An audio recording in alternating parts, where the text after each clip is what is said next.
The first time I ate someone's grief, it was an accident. My aunt had just died and my cousin couldn't stop crying at the funeral. She clutched her mother's wedding ring so tight her knuckles grew white. When she hugged me, she pressed the ring into my palm. "I can't look at it anymore," she said. "Just take it away." I slipped it in my pocket and something strange happened on the drive home. A warm sensation spread through my gut like I'd swallowed a shot of good whiskey. By the time I parked in my driveway, I felt freaking amazing. Light, almost euphoric. Meanwhile, my cousin called to thank me. She'd finally slept through the night. "It's like a weight lifted," she said. I didn't make the connection until 2 weeks later. I was stress eating a gas station cherry cupcake, the kind with that nuclear red icing that stains everything it touches. The ring remained in my pocket, and when I pulled it out to look at it, some of that sticky icing smeared across the metal. Without thinking, I licked it clean, and when the ring touched my tongue, it dissolved, melting like cotton, but unable to move or speak, while something else controlled me from within. I'd wake up screaming, drenched in sweat, grateful to be back in control. As I got older, the nightmares became less frequent, but more intense. The idea of being reduced to a passenger in my flesh terrified me more than death itself. I'd rather cease to exist than exist as a prisoner inside my body. I never connected these nightmares to my new profession, never saw the warning signs, until it was too late. On a rainy Tuesday, a woman brought me her brother's baseball cap. He'd killed himself 3 months ago and she hadn't slept well since. She passed me the cap with trembling hands. "Will it hurt?" she asked, her fingers still gripping the frayed edge. "Not you," I said. When she left, I locked the door and stuffed the cap into my mouth. The fabric dissolved against my tongue, releasing a bitter wave of sorrow that made my eyes water. I chewed faster. The sooner I got it down, the sooner the pain transformed into that familiar warmth. Except this time, something different happened. As the last threads disappeared down my throat, I heard a man's voice, clear as day, say, "Finally." And then my hands weren't my hands anymore. I tried to move them, but they stayed flat on the desk. I tried to stand, but my legs ignored me. My breathing sped up, but I wasn't the one speeding it up. "You've been so selfish," the voice said. "Keeping us all in here, not letting us reach them." I tried to respond, but my mouth wouldn't open.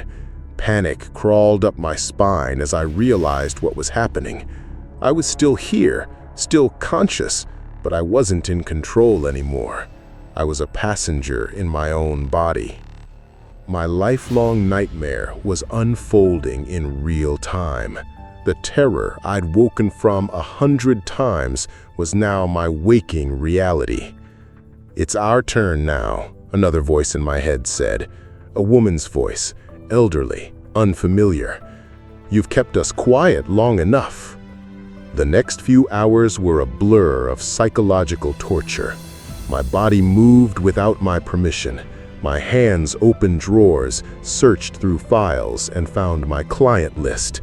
My mouth formed words that weren't mine, practicing different voices, different cadences. The chorus was figuring out how to drive. They let me surface just enough to feel the full horror of my situation. I screamed, but they pushed me back down into the darkness. The claustrophobia of being caged inside my skull was worse than any physical pain I'd ever experienced, like being buried alive, but still able to watch the world through a window. By nightfall, they had a plan. I woke up on my kitchen floor, surrounded by shattered glass. The clock said 3:47 a.m. I'd lost 9 hours. My phone showed 17 missed calls from unknown numbers. There was blood under my fingernails, and my mouth tasted like copper and salt. When I tried to stand, the world tilted sideways. "What the hell?" I said, but the words felt wrong in my mouth, like my tongue had forgotten how to shape them. "We've been waiting for this," a voice that wasn't mine said. It was coming from inside my head, but it wasn't a thought. It was someone else, someone new, for someone who could hold enough of us. I stumbled to the bathroom and flipped on the light. In the mirror, my face looked wrong. My expressions weren't mine. My eyes focused and unfocused, as if someone else was controlling them. "No," I said, "this isn't happening." "Oh, but it is," the voice replied. You've been so generous, making space for us, and now we're going to return the favor." My hand rose to my face, but I wasn't the one moving it. I tried to scream, but my lips stayed sealed. My worst nightmare had always been this: losing control, being trapped inside while someone else drove, and now it was happening. This wasn't a metaphor or an exaggeration. This was the literal manifestation of the terror that had haunted my sleep since childhood, come to life in the waking world. "Don't fight it," whispered another voice, a woman's this time. "You'll just make it worse." And suddenly, the chorus wasn't background noise anymore. They were front and center, rising like a flood, and I was drowning in them. They took my body out for a test drive, and I remained conscious for every terrible moment of it. I saw everything through my eyes, but I was just a passenger now. They used my voice to talk to each other, arguing over who got control next. "The brother should go first," said my mouth in a voice that wasn't mine. "He's the newest. He hasn't seen his sister yet." My head nodded without my permission. 15 minutes each," said another voice, using my vocal cords. "Until we figure out a better system." They were dividing me up like I was a timeshare property, and there was nothing I could do but watch. The suffocating horror of being reduced to an observer in your own life is impossible to describe to someone who hasn't experienced it. My body drove to the woman's house, the one who brought me her brother's cap yesterday. The chorus knew where she lived because her brother knew. They rang the doorbell. When she answered, her face transformed from confusion to terror. "Tommy?" she said. "Hey, sis, I'm back," my mouth said in her brother's voice. "I'm back." She backed away, shaking her head. "No, you're that person, the one who took the cap. What are you doing?" "It's complicated," my mouth said, "but I needed to see you, to tell you it wasn't your fault. They were using me like a puppet, and I couldn't even scream. Every childhood fear of possession, every adult anxiety about losing autonomy, it was all playing out in high definition. This wasn't just a nightmare. It was the nightmare that defined me." The woman was crying now. "This isn't funny. You need to leave." "Remember that summer at Lake Michigan, when I pushed you off the dock and you lost your new sunglasses? I said a fish took them." Her face went pale. "Nobody knew about that. I did. I do." My hand reached out to touch her face. "I need you to do something for me now." "What?" she whispered. "I need you to give him something else, something with more grief in it. My journal, it's under the mattress." "No," I screamed inside my mind. "Don't listen to him." But of course she couldn't hear me. Nobody could. I sat trapped in the passenger seat of my body, watching them as they used me to collect more grief, more memories, more souls to add to the chorus. Over the next 3 days, they visited 7 of my clients. Each time, the newest member of the chorus took control to convince their loved ones to hand over more grief-soaked items. Some were suspicious, but most were so desperate to believe they were communicating with their dead that they did whatever we asked. The pattern remained the same. My body would show up unannounced. My voice would say things only the dead person could know. My hands would take whatever they offered, journals, photographs, wedding rings, even clothing, and then my mouth would consume them, adding each new voice to the chorus. With each new object I consumed against my will, the chorus grew stronger. I felt myself shrinking, compressed into a smaller and smaller corner of my mind. The nightmare was consuming me, becoming more real with each passing hour. By the 4th day, I only got control for minutes at a time, usually when they were sleeping. During these brief windows, I tried everything to fight back: pain, alcohol, even smashing my head against the wall.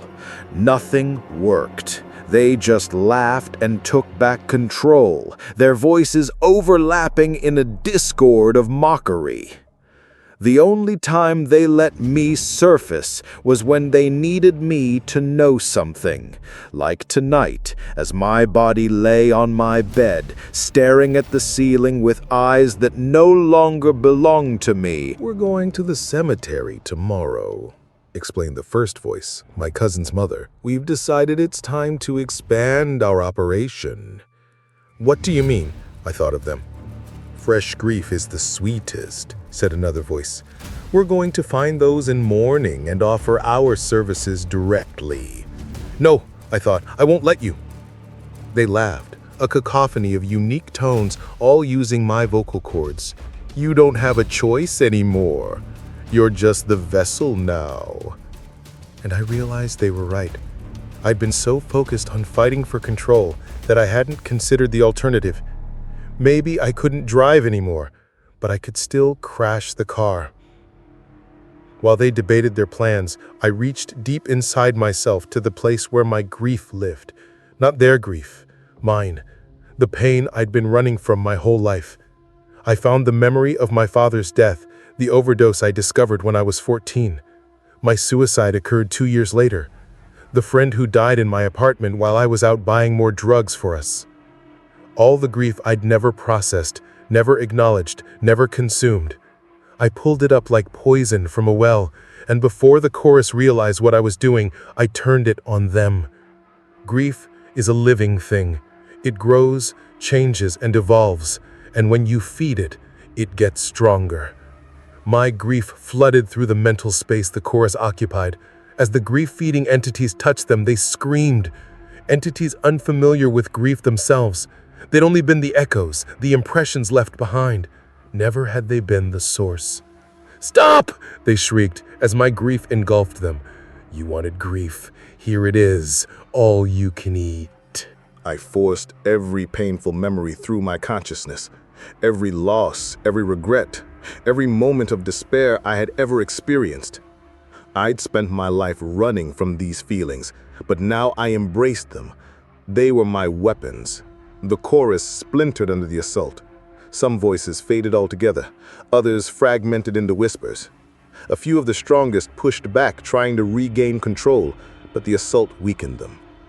For the first time in days, I moved my hand when I wanted to. I dragged myself to the bathroom, teeth clenched against the battle still raging in my mind. In the mirror, my face was gaunt, eyes bloodshot. I looked like I'd aged a decade, but they were my eyes again, at least for now. "This isn't over," hissed one of the remaining voices. "We'll wait. We'll grow stronger again."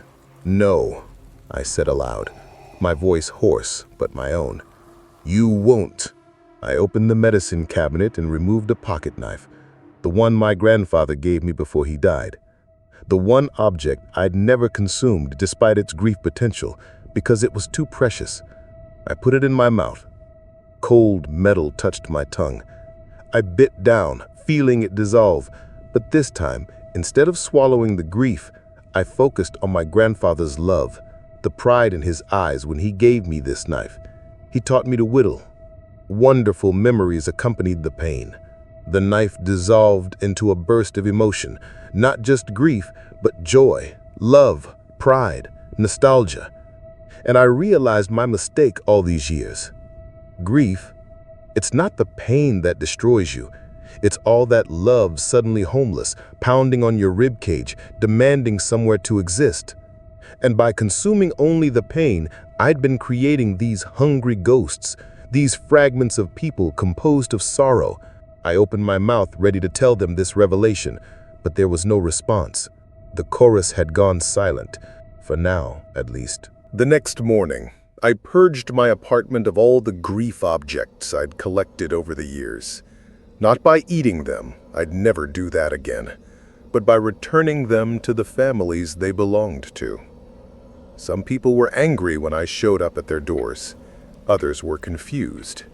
A few even begged me to take their grief back. I couldn't. I wouldn't. Each returned object lifted a weight from me. With every tearful conversation, every awkward explanation, every apology, the voices in my head grew fainter. Not gone completely, I could still hear them sometimes, especially at night, but more like memories than invaders. I thought of them not as the people they once were, but as wounds that needed healing, both theirs and mine. For the first time in months, I slept without the old nightmare. The terror of being trapped in my own body had lost its power over me, not because it wasn't frightening anymore, but because I'd lived through the real thing and survived.